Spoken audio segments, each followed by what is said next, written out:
Gönül dünyamızı manevi iklime kavuşturacak beklenen ay geldi. Hoş geldi. Kur'an ayı, tilavet ayı, secde ayı, ibadet ayı geldi. Hoş geldi. Hoş geldin ey şehri Ramazan.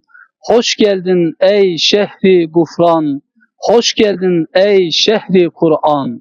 Yüce Rabbimize sonsuz şükürler olsun. Bizleri bir Ramazan ayına daha ulaştırdı. Şanı Yüce Rabbimize göklerdeki canlılar adedince, denizlerdeki, okyanuslardaki canlılar adedince şükürler olsun. Bizleri bu güzel iklime, bu güzel manevi aya bir kez daha ulaştırdı. Rabbimize sonsuz hamdü senalar olsun. Bu ay Kur'an ayıdır. Bu ay rahmet, merhamet, tövbe, istiğfar ayıdır. Bu ay tilavet ayıdır.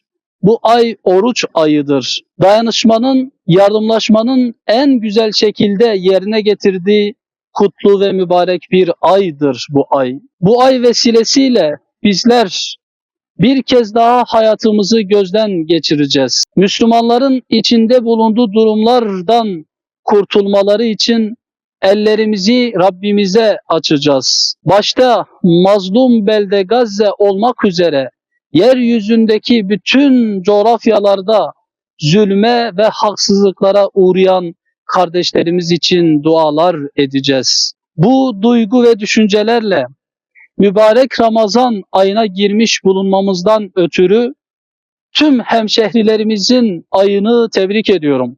Allahu Teala bu aydan en güzel şekilde, en maksimum düzeyde istifade eden kullarından eylesin.